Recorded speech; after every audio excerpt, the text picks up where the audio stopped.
ದಕ್ಷಿಣ ವಿಧಾನಸಭಾ ಕ್ಷೇತ್ರದಲ್ಲಿ ಈ ಬಾರಿ ಬಿಜೆಪಿ ಗೆದ್ದು ಇತಿಹಾಸ ನಿರ್ಮಾಣ ಮಾಡುತ್ತದೆ ಎಂದು ಬಿಜೆಪಿ ಜಿಲ್ಲಾಧ್ಯಕ್ಷ ರಾಜಶೇಖರ್ ನಾಗಪ್ಪ ಹೇಳಿದರು. ನಗರದ ಜಿಲ್ಲಾ ಬಿಜೆಪಿ ಕಚೇರಿಯಲ್ಲಿ ಮಾಧ್ಯಮ ಕೇಂದ್ರ ಉದ್ಘಾಟಿಸಿ ನಂತರ ಮಾತನಾಡಿದ ಅವರು, ದಾವಣಗೆರೆ ದಕ್ಷಿಣ ಕ್ಷೇತ್ರದಲ್ಲಿ ಅಭಿವೃದ್ಧಿಯನ್ನು ಕಾಣದೆ ಜನರು ಬೇಸತ್ತದ್ದು ಈ ಬಾರಿ ಉಪಚುನಾವಣೆಯಲ್ಲಿ ಬಿಜೆಪಿ ಅಭ್ಯರ್ಥಿಯನ್ನು ಗೆಲ್ಲಿಸಿ ಇತಿಹಾಸ ನಿರ್ಮಾಣ ಮಾಡಲಿದ್ದಾರೆ ಎಂದರು. ದಕ್ಷಿಣದಲ್ಲಿ ಕೇಂದ್ರ ಬಿಜೆಪಿ ಸರ್ಕಾರದಿಂದ ಬಂದ ಅನುದಾನದಲ್ಲಿ ಸ್ಮಾರ್ಟ್ ಸಿಟಿ ಯೋಜನೆಯಲ್ಲಿ ಆಗಿರುವ ಅಭಿವೃದ್ಧಿ ಕೆಲಸಗಳನ್ನು ಬಿಟ್ಟರೆ ಶಾಸಕರ ಅನುದಾನದಲ್ಲಿ ಯಾವುದೇ ಅಭಿವೃದ್ಧಿ ಕೆಲಸಗಳು ನಡೆದಿಲ್ಲ.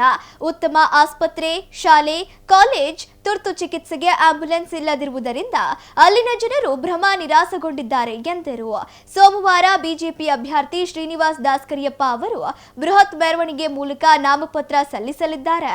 ಬೆಳಿಗ್ಗೆ 10 ಗಂಟೆಗೆ ಶ್ರೀ ದುರ್ಗಾಂಬಿಕಾ ದೇವಸ್ಥಾನದಿಂದ ಮೆರವಣಿಗೆ ಪ್ರಾರಂಭವಾಗಲಿದ್ದು, ಮಾಜಿ ಸಿಎಂ ಯಡಿಯೂರಪ್ಪ, ಜಗದೀಶ್ ಶೆಟ್ಟರ್, ಶ್ರೀರಾಮುಲು, ಗೋವಿಂದ ಕಾರಜೋಳ, ಭಾರತಿ ಶೆಟ್ಟಿ, ಶಿವನಗೌಡ ನಾಯ್ಡು, ಮಾಜಿ ಸಂಸದ ಜಿಎಂ ಸಿದ್ದೇಶ್ವರ್, ಮಾಜಿ ಸಚಿವರಾದ ಎಸ್ಎ ರವೀಂದ್ರನಾಥ್, ಎಂಪಿ ರೇಣುಕಾಚಾರ್ಯ, ಶಾಸಕ ಬಿಪಿ ಹರೀಶ್ ಸೇರಿದಂತೆ 20,000 ಜನ ಸೇರುವ ನಿರೀಕ್ಷೆ ಇದೆ ಎಂದರು. ಈ ವೇಳೆ ಯಶವಂತರಾವ್ ಜಾಧವ್, ರಾಜನಹಳ್ಳಿ ಶಿವಕುಮಾರ್, ಲೋಕಿಕೆರೆ ನಾಗರಾಜ್, ಬಿಜಿ ಅಜಯ್ ಕುಮಾರ್, ಗಾಯತ್ರಿ ಸಿದ್ದೇಶ್ವರ್ ಸೇರಿದಂತೆ ಅನೇಕರಿದ್ದರು. ಮಾಧ್ಯಮದ ಘಟಕವನ್ನು ನಾವು ಶುರು ಮಾಡಿದ್ದೀವಿ. ಅದ್ರ ಜೊತೆಗೆ ಕಳೆದ 3 ದಿನದಿಂದ ನಾವು ಈ ಒಂದು ಚುನಾವಣೆಯ ಕೆಲಸಗಳನ್ನು ಎಲ್ಲ ಪ್ರಮುಖರ ಜೊತೆಗೂಡಿ ಅಭ್ಯರ್ಥಿಯೊಂದಿಗೆ ಬಹಳ ವೇಗವಾಗಿ ಮತ್ತು ಪರಿಣಾಮಕಾರಿಯಾಗಿ ದಾವಣಗೆರೆ ದಕ್ಷಿಣದಲ್ಲಿ ಚುನಾವಣೆಯ ಕೆಲಸವನ್ನು ಶುರು ಮಾಡಿದ್ದೀವಿ. ಕಾಂಗ್ರೆಸ್ ಪಕ್ಷದ ಕ್ಯಾಂಡಿಡೇಟನ್ನು ಹೆಸರನ್ನು ಫೈನಲ್ ಮಾಡಲಿಕ್ಕೆ ಇಡೀ ರಾಷ್ಟ್ರೀಯ ತಂಡ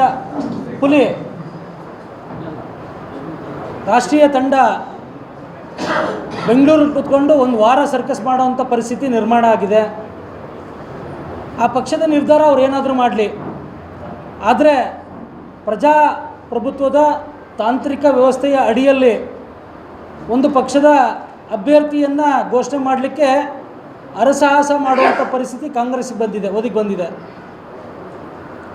ಇದನ್ನು ನಾವು ಭಾಳಷ್ಟು ಗಂಭೀರವಾಗಿ ಯೋಚನೆ ಮಾಡಬೇಕಾದಂಥ ಸ್ಥಿತಿಲಿ ನಾವೆಲ್ಲ, ಅಂದರೆ ಇಡೀ ಸಮಾಜ ಇದೆ. ಇವತ್ತು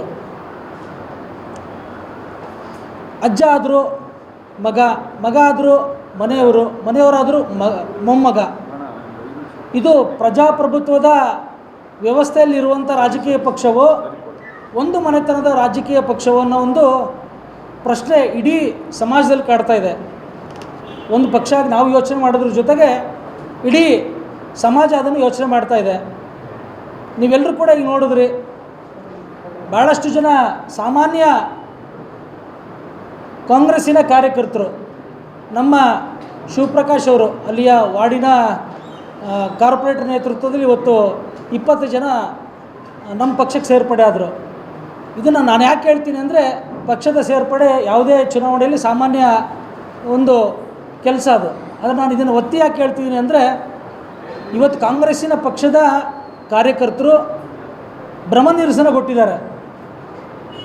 ಇದು ಒಂದು ಸಾಕ್ಷಿ. ಆದರೆ ಟಿಕೆಟ್ ಫೈನಲ್ ಮಾಡಲಿಕ್ಕೆ 1 ವಾರ ತಗೊಂಡ್ರು ರಾಷ್ಟ್ರೀಯ ನಾಯಕರುಗಳು ಬಂದು ಕೂತ್ಕೊಂಡು. ಇಂಥ ಪರಿಸ್ಥಿತಿಯಲ್ಲಿ ಪಕ್ಷದ ಕಾರ್ಯಕರ್ತರ ಒಂದು ಭ್ರಮನಿರಸನ, ಇನ್ನೊಂದು ದಾವಣಗೆರೆ ದಕ್ಷಿಣದಲ್ಲಿ ನಮ್ಮ ಅನುದಾನದಲ್ಲಿ, ಅಂದರೆ ಕೇಂದ್ರ ಸರ್ಕಾರದ ಅನುದಾನದಲ್ಲಿ, ಸ್ಮಾರ್ಟ್ ಸಿಟಿಯ ಅನುದಾನದಲ್ಲಿ ಆಗಿರುವಂಥ ರಸ್ತೆ ಚರಂಡಿ ಬಿಟ್ಟರೆ ಅಲ್ಲಿಯ ಕಾಂಗ್ರೆಸ್ಸಿನ ಶಾಸಕರು ಅವರ ಅನುದಾನದಲ್ಲಿ ಆಗಲಿ, ರಾಜ್ಯ ಸರ್ಕಾರದ ಅನುದಾನದಲ್ಲಾಗಲಿ ಯಾವುದೇ ಒಂದು ಅಭಿವೃದ್ಧಿ ಕಾರ್ಯ ಆಗಿಲ್ಲ. ಒಂದು ಆಸ್ಪತ್ರೆ ಇಲ್ಲ, ಒಂದು ಶಾಲೆ ಇಲ್ಲ, ಬೇಕು ಅಂದರೆ ತುರ್ತು ಚಿಕಿತ್ಸೆಗೆ ಒಂದು ಆ್ಯಂಬುಲೆನ್ಸ್ ಇಲ್ಲ, ಒಳ್ಳೆ ಕಾಲೇಜ್ ಇಲ್ಲ. ಈ ಥರದ 10 ಹಲವು ವಿಷಯಗಳು ನಮ್ಮ ಮುಂದೆ ಕಣ್ಣಿಗೆ ಬರ್ತವೆ. ಆ ವಿಚಾರದಾಗೂ ಕೂಡ ಅಲ್ಲಿಯ ಜನ ಭ್ರಮನಿರಸನಗೊಟ್ಟಿದ್ದಾರೆ.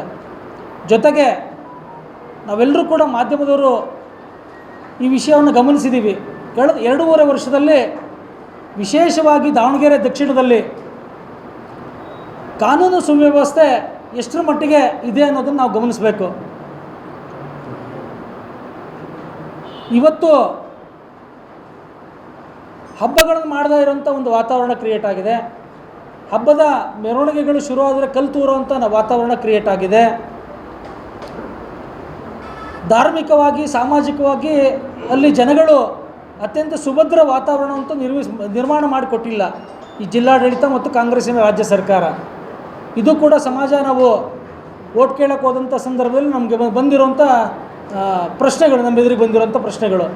ಇದನ್ನೆಲ್ಲ ಕ್ರೋಢೀಕರಿಸಿ ನಾನು ಹೇಳಲಿಕ್ಕೆ ಏನು ಹೊರಟಿರೋದು ಅಂದರೆ, ಕಾಂಗ್ರೆಸ್ಸಿನ ಕಾರ್ಯಕರ್ತರು, ಅಲ್ಲಿಯ ದಕ್ಷಿಣ ಭಾಗದ ಎಲ್ಲ ಮತದಾರ ಬಂಧುಗಳು ಇವತ್ತು ಒಟ್ಟಾರೆ ಸಾರಾಸಗಟಾಗಿ ಕಾಂಗ್ರೆಸ್ ಪಕ್ಷವನ್ನು ತಿರಸ್ಕಾರ ಮಾಡಿದ್ದಾರೆ. ಈ ಮೂಲಕ ಈ ಬಾರಿ ಭಾರತೀಯ ಜನತಾ ಪಾರ್ಟಿ ರಾಜ್ಯ ಘಟಕದ ನೇತೃತ್ವದಲ್ಲಿ, ರಾಜ್ಯದ ಅಧ್ಯಕ್ಷರಾದಂಥ ವಿಜೇಂದ್ರ ಅವರ ನೇತೃತ್ವದಲ್ಲಿ, ಕೇಂದ್ರದ ನೇತೃತ್ವದಲ್ಲಿ ಮೋದಿಜಿ, ಅಮಿತ್ ಶಾ, ನಿತಿನ್ ನಬೀನ್ ಅವರ ನೇತೃತ್ವದಲ್ಲಿ ಇತಿಹಾಸ ನಿರ್ಮಾಣ ಮಾಡಲಿಕ್ಕೆ ಹೊರಟಿದ್ದೀವಿ ನಾವು. ಈ ಎಲ್ಲ ವಿಚಾರಗಳನ್ನು ಹಿಡ್ಕೊಂಡು ಮುಂದೆ ಬರುವಂಥ ಏನು ಚುನಾವಣೆಯಲ್ಲಿ ಖಂಡಿತವಾಗಿ ಭಾರತೀಯ ಜನತಾ ಪಾರ್ಟಿಯ ಅಭ್ಯರ್ಥಿಯಾದಂಥ ಮಾನ್ಯ ಶ್ರೀನಿವಾಸ್ ದಾಸ್ ಕರಿಯಪ್ಪ ಅವ್ರನ್ನ ಗೆಲ್ಲಿಸುವಂಥ ಎಲ್ಲ ಕೆಲಸಗಳು ನಾವು ಮಾಡ್ತಾಯಿದ್ದೀವಿ. ಸಮಾಜದ ಬೆಂಬಲ ಕೂಡ ನಮಗೆ ಸಿಕ್ಕಿದೆ. ಅಷ್ಟೇ ಅಲ್ಲ, ಕಾಂಗ್ರೆಸ್ಸಿನ ಕಾರ್ಯಕರ್ತರ ಬೆಂಬಲ ಕೂಡ ನಮಗೆ ಸಿಗ್ತಾ ಇದೆ.